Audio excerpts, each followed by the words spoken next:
What if becoming happier wasn't about a new pill, but about a hot room?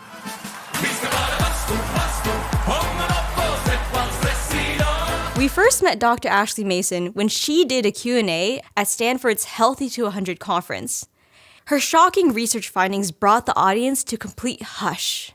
You could hear a pin drop in the room. Ashley is a professor, psychologist, and researcher at UC San Francisco. She directs their sleep, eating, and affect laboratory. She's found that people with more severe depression tend to have smaller body temperature fluctuations throughout the day. Also, people with depression tend to have a core body temperature that leans toward one extreme. Can you guess if it's hot or cold? You'll find out in this interview. You'll also learn how heat treatments might help us detox from environmental toxicants like PFAS forever chemicals and microplastics. These tools may be key to treating depression and another condition that Ashley specializes in treating, insomnia, and how hot tubs and infrared sauna blankets may be more helpful than we realize. We interviewed Ashley at the fabulous Alchemy Springs and Sauna Garden in San Francisco. We were sitting inside their freestanding sauna, which is the largest in the whole US. It can fit up to 40 people. Thank you for teaching us how to wear the hat properly. Who knows? It's how I like to wear it. Survival skill. Yeah. Well, my first question for you was, what's the link between core body temperature and your mental health? Well, this question actually is more complicated than it seems on the surface. But zooming out at the surface level, there are decades-old studies linking alterations in our body temperature with mental health. Studies from the 1980s, 1990s have shown that people with clinical depression tend to have higher body temperatures. And they've observed this at night when people are sleeping, and they've also observed this during the day when people are awake. This is kind of what I call old news. We've known this for a long time, but you don't really hear about it very much. And there may be a number of reasons for that, but one of them is probably just so what do we do about that, right? So what? So people with depression tend to have higher body temperature. Can we intervene on body temperature? I don't know how much thought people have given that, and I think it's a really interesting question. I think it's fascinating too. Why do you think people with depression have higher core body temperatures? There are several different reasons why this might be, and I don't think that research has yet figured out exactly why it is. But what we know is that altered thermoregulatory function is probably one of the most common circadian issues that we see in mental health disorders. And when I'm talking about mental health disorders, in particular with temperature, I'm really talking about depression, unipolar depression, where people have major depressive episodes, and also some bipolar depression where people experience depressive episodes, but then also manic episodes. So some of these studies from the 1980s and 1990s have looked at both of these groups of people independently. And what's interesting is that when people get better, their body temperature seems to go down in these small studies. And not only is it about their body temperature decreasing, but it's about something called their circadian temperature amplitude increasing. So let me zoom out and explain a little bit about what that means. When we sleep, our body temperature goes down. And when we're awake during the day, it goes up. So each day, our body temperature kind of looks like this on a graph, right? So you can think about it as our circadian temperature biology. And the distance between the lowest low and the highest high that we get is called the circadian temperature amplitude. Healthy people without depression or other issues will have a body temperature that drops in the night and gets lowest about 2 to 3 hours before they wake up, and then it will go up in the day, and they'll have a nice healthy distance between those two. People with depression, sometimes what you'll see is there's a smaller distance between those two, and they're higher. So at night, people with depression are getting less cool. And then during the day, they might be getting warm, but since they got less cool, that distance is shorter. And so what we see in people with depression who get better, in at least a couple of studies, is that when people get better, their circadian temperature amplitude might get larger and their body may overall cool down some. And how much is that degree change in temperature? We're talking about comparing people who are not depressed versus people who are? We're talking about a very, very small amount. Because remember, humans, we live in a very narrow temperature range in our bodies, right? You've probably heard of 98.6 before, right? Now, some people run a little bit cooler than that. Some people run a little bit warmer than that. But it's not a huge standard deviation around there. So we're talking about decimals, okay, of degrees. And it's not very large, but when you start to look at lots and lots of data sets that have this, and you see this repeated finding across studies, across populations, it starts to tell us a pattern. And one of the studies that we published from my lab actually looked at more than 20,000 people. And in that data set, we used a wearable device. We had people wearing these rings. And these rings capture one temperature variable per minute. So 1,440 measurements per day. And what we looked at was how depression correlated with body temperature. And we also had people self-report their body temperature that they might have taken with a thermometer in their mouth or in their armpit. And what we found is that people with higher body temperatures had higher depression. And we also saw this in we saw a dose-response relationship, meaning people with the highest depression had the highest body temperature. People with moderate depression had the next highest. People with mild depression had the next highest, and people with no major depressive symptoms or minimal major depressive symptoms had the least high. So what this shows is kind of what these smaller studies from the 80s and the 90s and even the early 2000s have shown, which is this association between higher body temperature and depression. And there's this term I see in your research papers everywhere. It's whole body hyperthermia. What is that? Yeah, so whole body hyperthermia means that we are heating up the body and we're essentially giving the body a clinical fever. And a clinical fever here is an 101.3 degrees Fahrenheit temperature internally. And yes, we measure that where you think we do, but it's the most reliable way that we can actually measure people's body temperature while we're heating them up in the lab. So we do have that rectal probe in their butt the entire time, and we are collecting one temperature assessment per minute, sometimes multiple per minute, during the entire heating session. And when we're doing whole body hyperthermia, we're using infrared heating. And what we do is we have people lay down in this dome that we have. It's the Clearlight Sauna dome. It's this device that you can buy on the internet. Anyone can buy one, and they're not that expensive. And the person's head is actually out of the device. And we have a nice person sitting at their head, and they're icing their face. They're keeping their face cool, but their body is really, really heating up. It's different than this beautiful Finnish sauna that we're sitting in, which is heated by rocks, and you can throw water on these rocks and it creates steam and it creates more heat, right? And our heads are very clearly inside of this space. The hat acts as a layer of insulation, protecting the head from the hot air in the sauna. And this prevents the head from overheating, which then allows us to be more comfortable, stay in the sauna for longer and get more benefits. So in the lab, when we're doing whole body hyperthermia, we're heating people for a very long time. We can be heating people for an hour and a half. They're cooking. They're cooking. But we're in this beautiful sauna here. The odds of us staying in here for more than 20 or so minutes before taking a break, I mean, that sounds about right, right? We're not going to stay in here for an hour and a half straight. That would be a totally different experience. So whole body hyperthermia is really about heating up the body and not necessarily heating up the head.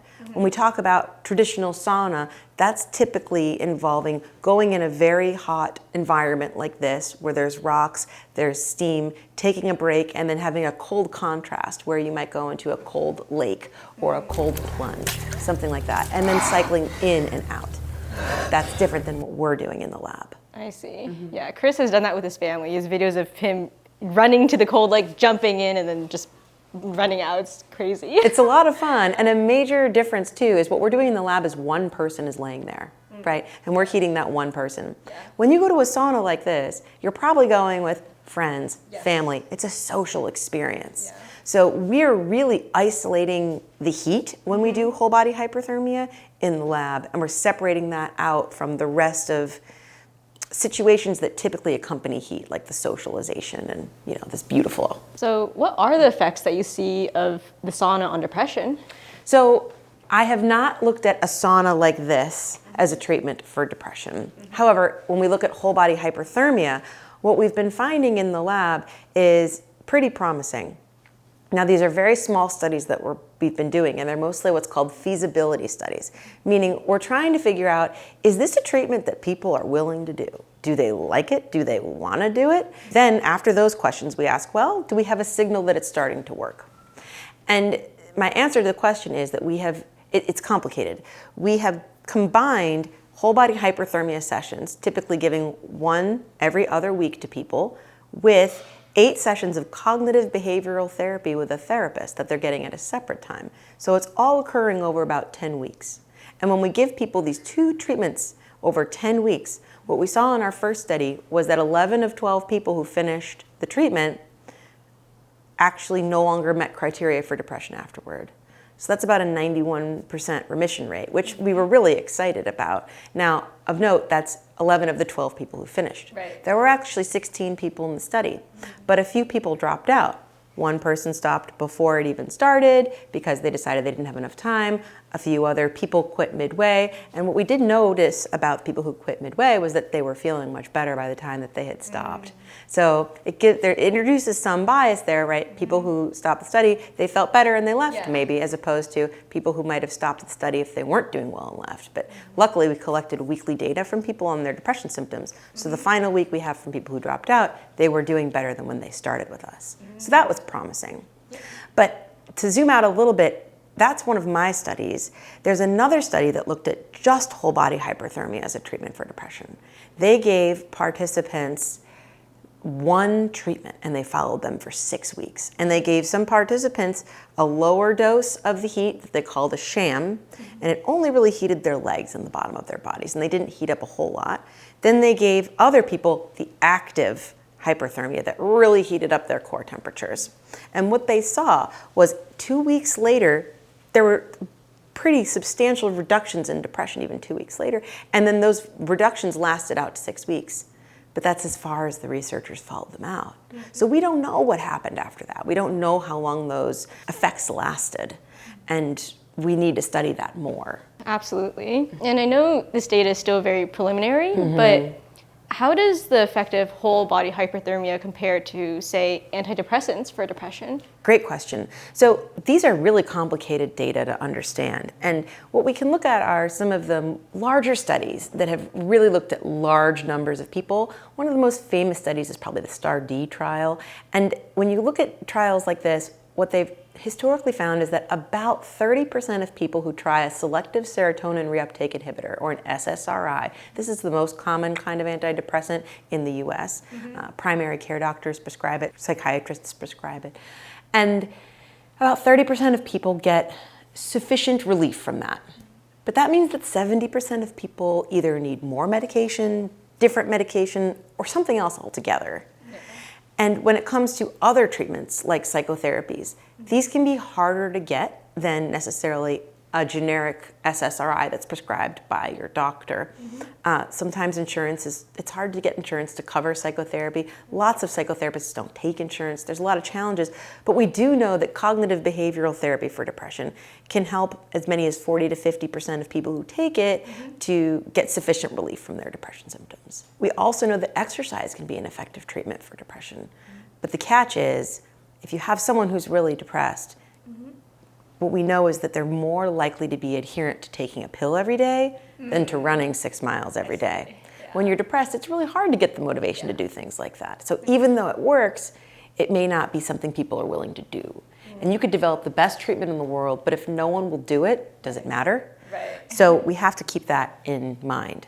So what we did in the trial that I just described to you earlier was we combined the cognitive behavioral therapy with this novel whole body hyperthermia treatment to see, can we add up those gains and get a better treatment.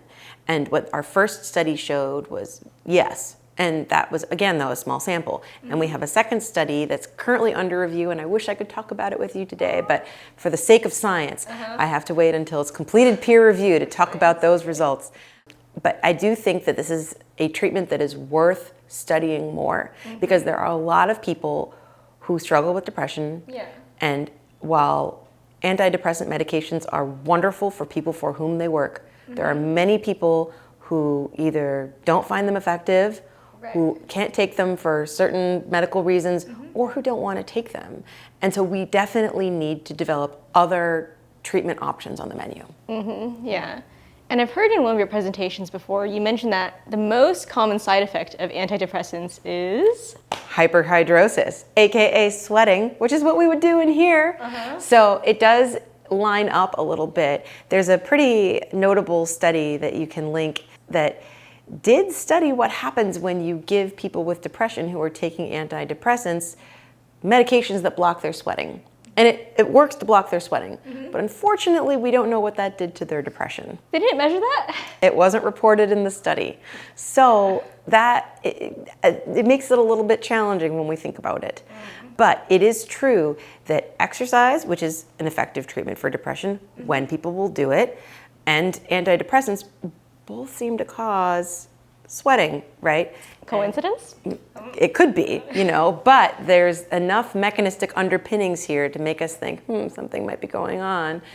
And there's a lot of parallels between using a sauna or whole body hyperthermia and exercise also, right? Both involve, or all three, or multiple. I mean, we can also talk about going in hot tubs. That also counts as a way to get your body heated up. You can talk about whole body hyperthermia in what's called hyperthermic baths, which is an overly fancy way of referring to a hot tub. Oh, okay. So I was like, wow, that sounds nice. Well, that's really different than the tub you have at home. Because when you fill your tub at home, it's gonna start cooling off. But a hot tub is designed to stay hot while you're sitting in it, right? So there's a key difference there. But back to my point about exercise and sauna, both of them are probably raising your body temperature, raising your heart rate, you're sweating. There's a lot in common, right? But at the end of the day, if you can exercise, we know that exercise is really something that you should do. Sauna isn't, I don't think any researchers would argue that sauna should take the place of exercise. If anything, it'd be great to combine them in another kind of research study that we haven't gotten to do yet to see if that is really good for depression. Are we able to help motivate people to exercise by putting them in a sauna and getting them sweaty and having their heart rate go up and having them feel good afterward? Could that motivate them to be more interested in exercise? Maybe. What's the difference between traditional and infrared saunas? When it comes to infrared heating elements, there's electrical emitters that are radiating the actual heat. And they're mostly using far infrared waves. That's a particular wavelength that's from 3 to 25 microns, and it's heating up the body in a different way. You'll notice in an infrared heating element that the air isn't a whole very lot hot, but the way that it's heating up your skin is just different. It's using this radiant process. And there's been some critiques that infrared heating doesn't necessarily heat your core temperature up very much, that it just heats up your skin and your superficial tissues. But I've looked at these two studies, and what these two studies show, and I'll get you the references for those, is that they're using a 45-minute mark. They're putting people in the infrared heating elements for about 45 minutes. And what we know from the research studies that I've done in my lab is that for the first 45 minutes, your core temperature doesn't actually heat up. Remember how I told you we have people that were cooking for about 90 minutes? What we typically see is that people's body temperatures actually drop in those first 45 minutes or just stay the same, and then they start to go up. Your body's actually somewhat fighting that temperature. Your body's recognizing, whoa, there's some heat going on here. I need to work on staying cool, right? And there's an entirely complicated physiological process that accompanies that we don't need to get into, but the point just is that 45 minutes in an infrared device is probably not enough to increase your core body temperature. But you're probably getting some of the benefits because you're starting to sweat and your body is fighting that temperature that it's being bombarded with, right? So infrared heating is quite different than a traditional sauna. And in many parts of the world, the term infrared sauna is not really a term that's used. Sauna has a very specific definition of going into a typically finished sauna like this, where there's rocks that are heated and that there's water that you throw on them and there's steam that comes off, and then you transition between cold and hot. And that is thought of as sauna. Traditionally, it's done with others, right? It's not an independent event, really. There's a community feel to it. Whereas whole body hyperthermia, like what we're doing in my lab, is one person at a time. It's not really a social experience. It's much more of a treatment. Yeah. But then again, we can also look at whole body hyperthermia in the form of hot tubs. And that's something you could definitely do with a whole bunch of folks. And it is easier to stay in a hot tub for a longer period of time and increase your body temperature more quickly. Thanks for clarifying. Happy to. And I guess when people hear you explain how people with depression tend to have higher core body temperatures, they might say, well, if you go into a sauna, it heats you up, you're going to get more depressed. And if I go into a cold plunge, well, that's going to make me really happy. So how come whole body hyperthermia is preferred to, say, cold plunging for maybe treating depression? That's a great question. So what a lot of people don't necessarily realize is that after you go in a sauna for a while and you leave the sauna, your body temperature drops. And that's because going into a hot environment in the sauna causes you to start sweating. It's our body's way of cooling down, right? So our body is in cool mode, cool, cool, cool. But that doesn't just end as soon as we walk out of the sauna. It actually keeps going.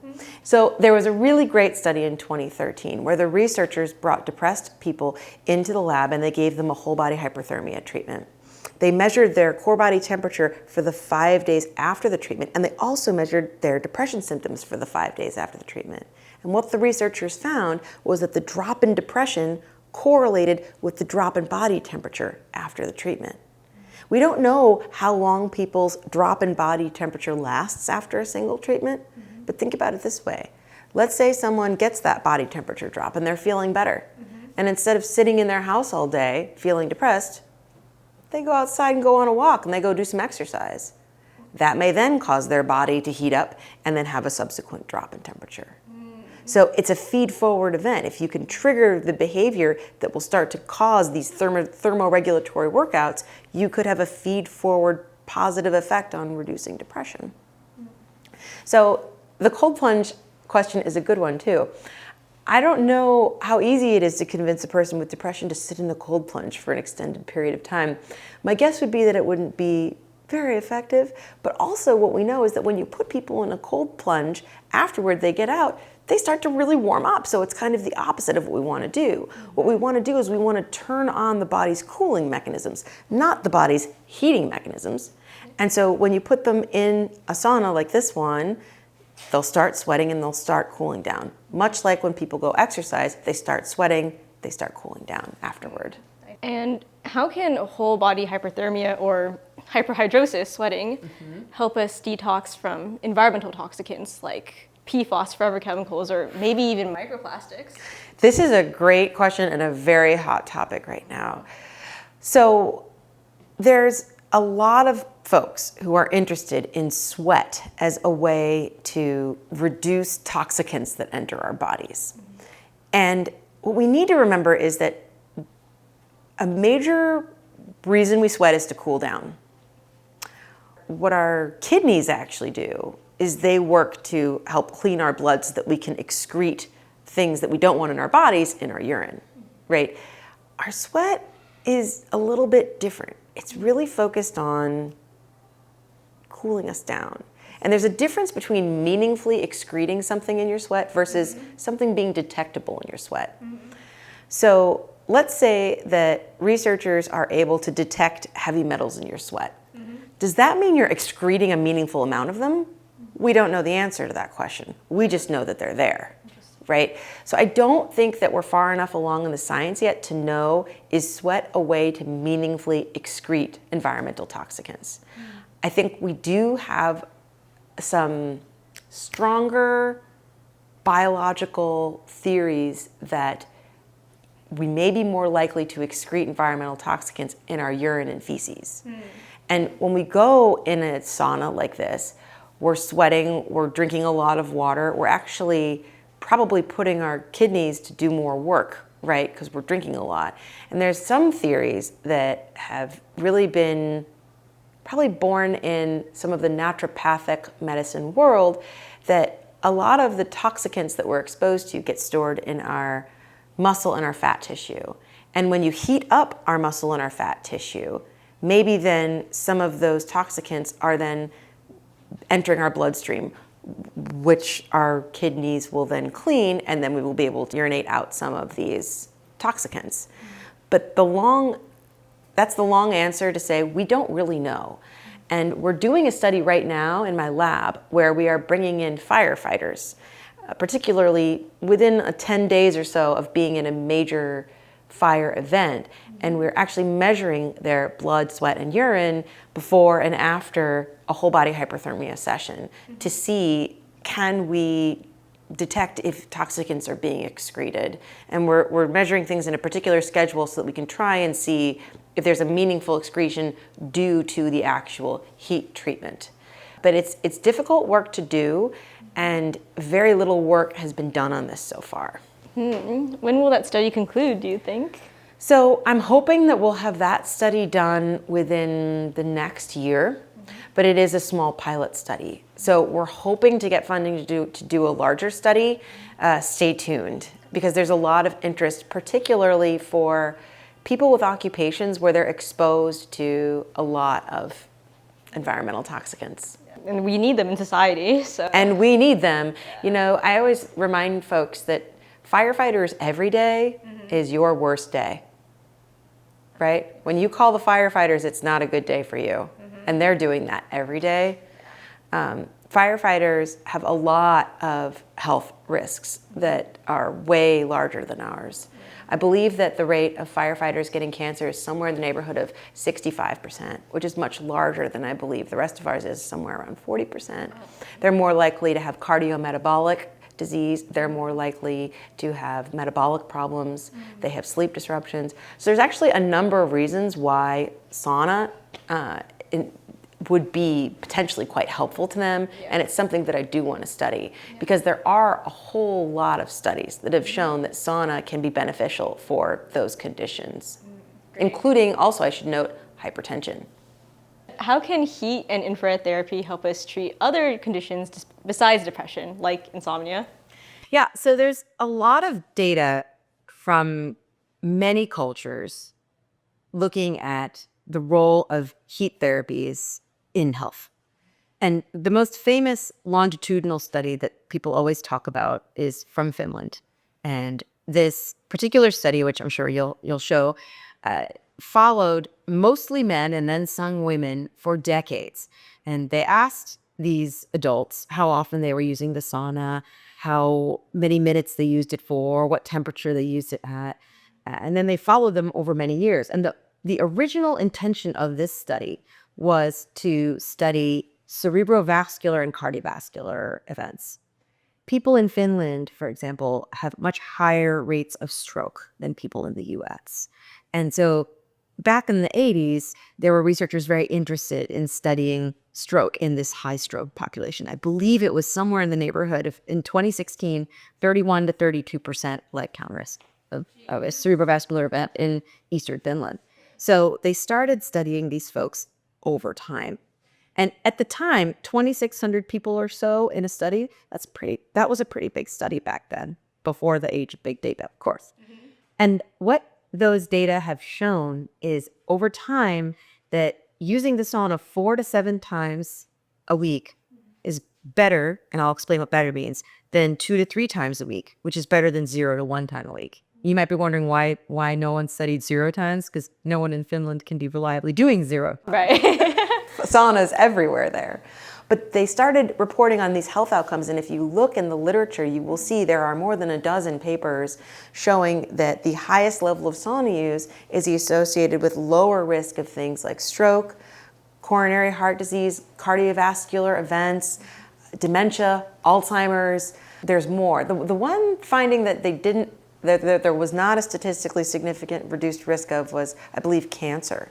There was potentially a small effect of reduction in risk of lung cancer, but I believe that was it. But all of these other health effects, there have been just countless analyses. And these analyses statistically account for a lot of key factors. For example, someone who goes to the sauna 4 to 7 times a week might have a very different work life than someone who goes 0 to 1 time a week. So the researchers accounted for things like socioeconomic status, alcohol use, smoking, exercise, all of these lifestyle factors. They statistically adjusted for as many as they possibly could, I think. Their surveys collected an immense amount of data, and they really did throw the kitchen sink into these adjusted analyses. So a lot of what you see in the news and the media are analyses of this particular data set. Now, of course, there are some others. That just happens to be the most famous one. But there are also other studies, including experimental studies, where researchers have done things like asked, well, what's better, exercise or sauna or both? Perhaps not surprisingly, the answer is both. Yeah.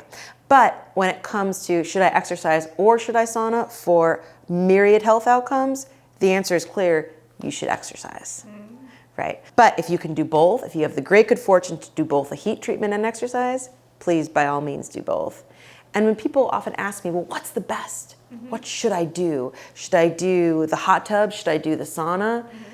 My answer is always, well, what do you like to do? What are you most likely to do?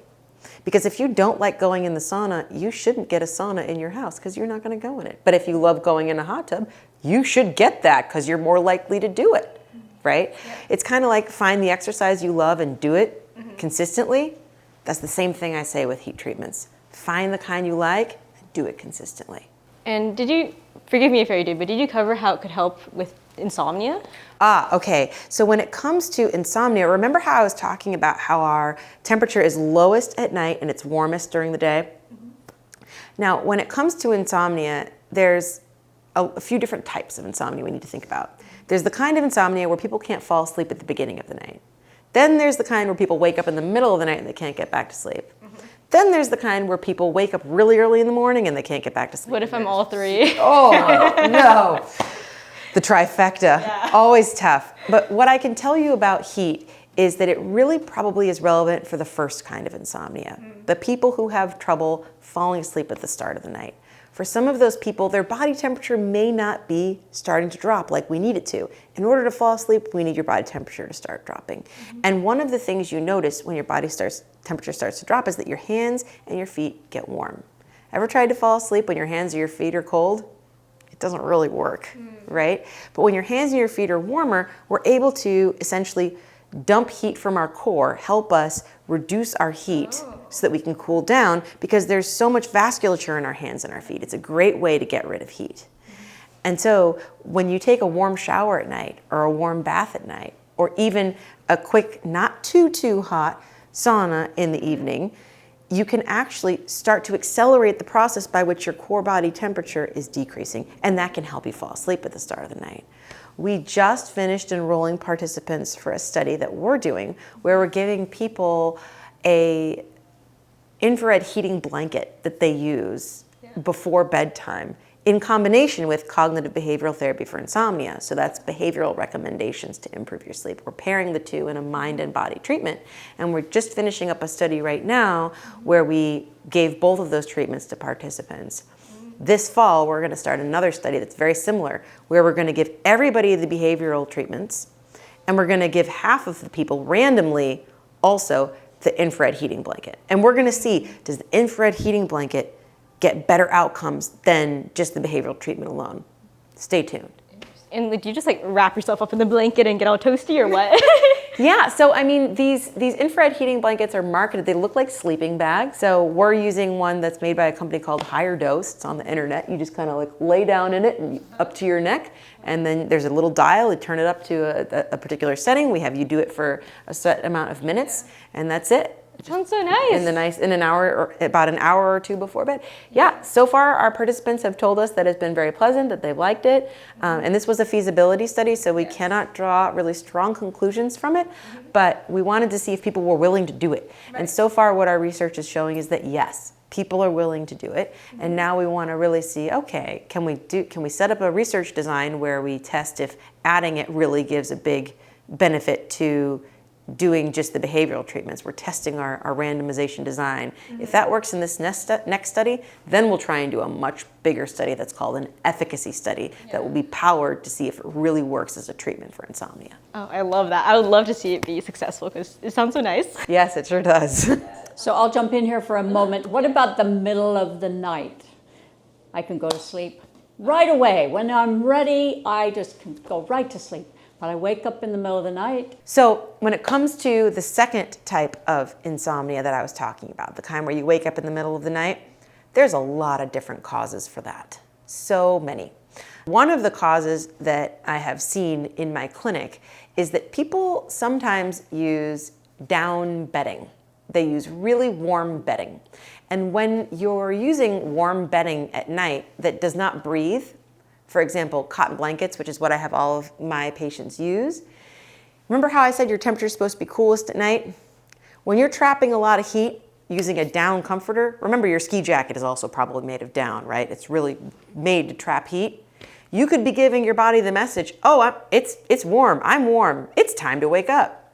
You could be waking yourself up. Other reasons why people might wake up in the middle of the night have to do with age, right? More aches and pains. A lot of folks going through perimenopause or menopause have hormone changes that are happening. Men have prostates that are getting bigger. A lot of times people wake up to pee more as they age, and I tell people try and bias your fluid intake to be earlier in the day and then not drinking so much at night, so that way you don't risk waking up and not getting back to sleep. Other reasons, there's so many different reasons why people wake up in the middle of the night and have trouble getting back to sleep. Sometimes they're going to bed too early and they run out of sleep pressure too, right? And they just wake up and like, oh, well, I've slept as much as my body can sleep. Now I need to stay awake a little bit more to earn more sleep pressure to be able to fall back asleep. So these profiles can be really different for different folks. So how often and long should people be doing sauna for? That's a great question. So what these epidemiological studies have shown, the studies that have just observed people over time and asked them, what do you do, how often, how hot, how many minutes, all these questions, right? What some of those data have shown is that staying in the sauna for 19 or more minutes per occasion has larger benefits than staying in the sauna between 11 and 19-ish minutes, which has larger benefits than 11 or less minutes. But it really looks like it's the amount of time you're staying in the sauna over the course of the week. So it may not necessarily matter as much how much per round, how many minutes per round. And I tell people, look, stay in the sauna as long as being in the sauna feels good. If you start to feel dizzy, get out. If you start to think, man, I really need some water or a cold shower sounds great, get out. Over time, as you do it more and more, you'll find you can stay in longer and longer. And I really worry about people who try and stay in and really, really push it, because it could be risky. You want to be careful. And just remember that the more you do it, the longer you will be able to stay in the sauna. Just like the more times you do bicep curls, the stronger you're going to get, the more curls you're going to be able to do. It's got a lot in common with that. And is it better to do it closer to bedtime since it'll help induce that cooling effect after, or it doesn't really matter? Great question. Some people find it's helpful close to bedtime.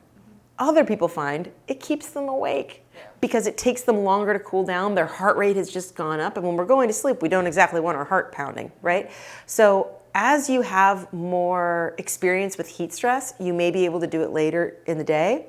But a lot of people will find that they've got a cutoff of, at least 3 hours before bed because they want time to finish sweating, finish cooling down, having their heart rate go back, get rehydrated, but not too rehydrated so that you're up all night having to pee, these kinds of things. What about hot yoga? That's something I've started doing lately. Sure. So my friend and colleague Maren Nair at Harvard has led some hot yoga studies for depression and found that people like it, they're willing to do it, and it helped their depression. And keep in mind, the comparison group was a waitlist control, so she wasn't comparing it to an active other treatment, but people did get benefit. Now in her studies, the room was heated using traditional heating. So think like space heaters, right? They just heated the room up really hot. It wasn't an infrared yoga. I'm not aware of studies that have tested infrared heating for yoga, but if you're getting warmer than you ordinarily would, sweating more than you normally would, maybe your heart rate's going up, I think you're probably getting the heat benefit. Perfect. I'll keep doing it then. Yeah, if you like it, do it. That's what I tell people. What about home saunas? If people want to buy one for their home, what should they look for? It's tough because people need to understand what they like. So here we're sitting at, Alchemy Springs, this like huge, beautiful sauna where you would come, you would chat with your friends. It would be a social, fun experience, You right? might get interviewed sometimes. You never know. And there's a lot of psychological benefit and physiological benefit from being in community with other people, right? When you're at home and you're in some sort of heating element yourself, it's a totally different experience. When people ask, well, what should I buy for home? I ask people, well, what do you like to do? And if it turns out that actually you really love coming to a place like this once a week, save your money. Come to a place like this once a week if that's what you love. But if instead you really just want a quiet place you can go and use the heat and not have to talk to people, and maybe you don't have childcare and you want to just stay at home and do it, and you can do it while the baby's sleeping or whatnot, what is it that you like doing? Do you actually really like hot baths? Are you more likely to do that? Use a hot bath. Do you like the feeling of infrared heat? Then do that if you really like that. There's important considerations, though, people need to think about when they're installing some of these devices, which is that if you want to get a traditional Finnish electrical heater in your house, you might need what's called a 220-volt outlet, which is what your washer and dryer machine might use. You can't just use a regular, which might mean you need to pay an electrician, might be more expensive. There are a lot of infrared heating elements now that plug into regular outlets, so those might be more accessible, more affordable, easier for people to use. But I really tell people, go out into the community and try a bunch of different heating types. Figure out what you like before you spend money at home. It sounds like you're conducting a lot of studies right now. And funding is necessary for such studies to exist. Always. So could you let our viewers know what this funding would help with? Yeah, so there's a lot of research that we want to do with heating and studying what its effects are on the body. I'm particularly interested in a number of different health outcomes. One of the health outcomes we're about to start looking at this year is sauna and loneliness, right? Because look at this beautiful spot, right? We're actually going to be doing a study here to see if sauna can help reduce loneliness in Gen Z. Whoa. And see, yeah. Gen Z? Gen Z. Oh. They've reported some of the loneliest experiences, and they have some of the highest levels of loneliness on traditional loneliness measures. So we're going to see about that. I'm very interested in that. Turns out loneliness isn't a disease, so it's hard to fund this kind of work. So we're really trying to reach out to foundations now to do some of this funding. I'm really, really interested in firefighters because they have so many health risks that, based on the data that we've seen with sauna, seem to be addressed by sauna. Now, this doesn't mean that sauna is a treatment for heart disease. However, when we look at these dose response data in the epidemiological studies and we see these reductions in risk, can't help but wonder, well, should we be having firefighters doing sauna treatments and sauna protocols, maybe with others, a social event? They're also very, very stressed, very interested in researching them. And there aren't great funding mechanisms to fund researchers on firefighters, which is pretty surprising. They're our first responders. They're literally saving our lives. Literally. Their every day, our worst day. And yet here we are without enough treatments to help them. So I'm really interested in doing research to help them. And then I'm always interested in developing new treatments for insomnia and depression. Not necessarily totally new, but combining things we know that have worked to see, can we make a better package for people who maybe don't want to take medications for sleep or don't want to take medications for their depression, or who want to learn mind and body practices that they can do, in an acute treatment setting, and then maybe they can just do them in maintenance phases throughout their life and keep their insomnia or their depression at bay. So I'm really interested in these kinds of ways of developing treatments, testing treatments for people who really need them. The other thing I'm particularly interested in is developing treatments we can do at home for insomnia. That's why I'm so interested in the blankie. In the little sleeping bag type infrared heating. So that's something we mail participants.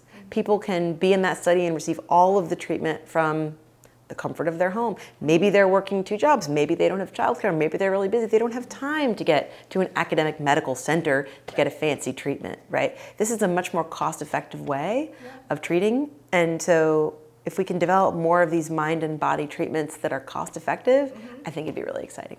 That'd be awesome.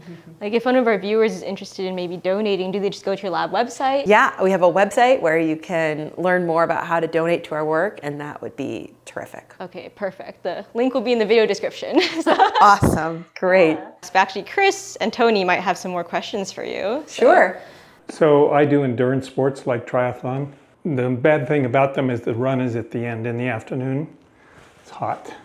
What is the adaptation, the heat training that people do? What is going on inside the body that causes it to adapt to those kind of temperatures? These elite athletes in Kona, Hawaii, over 90 degrees temperature, and they're on blacktop and in the basalt fields and 90% humidity, and they're running 240 marathons. They're running 6 minutes a mile after a 112-mile bike ride and 2.4-mile swim. How can the body adapt to that? You can think about a workout for a triathlon like a brick workout. You are training your body to adapt. It's a thermoregulatory workout. When you're doing these workouts in different temperatures, your body is learning that it needs to be more flexible in different ways. There have been some studies looking at what's called arterial compliance. I believe Eric Lee, his dissertation studies were on this, and he did these in Finland. And what he found was that with heat training, you could improve your arterial compliance. And that means the flexibility of your arteries through which your blood is flowing, right? And more blood flow is, of course, going to be a good thing when you're exercising, right? More availability of oxygen to your muscles. You can accomplish more METs. You can do more work. So I think there's a lot to be said for these kinds of trainings in different environments. You probably also know that lots of athletes go train at altitude, right? Yeah. It's not unlike that idea. I'll tell you just anecdotally. I did the Panama City Ironman a long time ago in 2005. Yeah. It was hot, but luckily I'd been training in Indiana all summer, where it was hotter and more humid than by the ocean. Yeah, wow. And it gave me it was so helpful to have done that training before. But does it help in the living healthy longer, not just prolonging your life, but healthy? Yeah, so this is a great question, and I think what you're asking about is the difference between health span and lifespan. Yes. Based on the data that have been gathered so far about the use of heat treatments and health conditions, if we define health span as being free of chronic disease, such as cardiovascular disease, hypertension, type 2 diabetes, what we have seen is that more use of heat treatments is associated with reduced risk of these chronic diseases. So I think that that's an answer of yes to your question. Yes, we do believe that based on the data collected to date, using heat treatments can prolong your health span. And was there anything that we didn't ask about that you want to share? I feel like I get a lot of questions saying, tell me the number of minutes, tell me the temperature, what's the protocol? And I think I disappoint a lot of people by saying the protocol is pick one you like. The temperature is as hot as you like it. The amount of time is until it doesn't feel good anymore, right? And the setting is, do you like doing it with friends or do you want some quiet time to yourself? You pick, right? So my hope is that people will enjoy using heat practices in ways that work for them without feeling that they're not adhering to some sort of protocol they read about on the internet that may or may not work for them. And I can't help but wonder if modern air conditioning and modern heating have allowed us to edit thermal stress out of our lives in a way that's actually hurting us. And it's true, thermal stress, it might not feel good while we experience it, but we often feel better afterward. This isn't rocket science. Think back to the last time you spent some time in a sauna or a hot tub, or even a couple minutes in an ice bath. After you get out, you feel pretty good.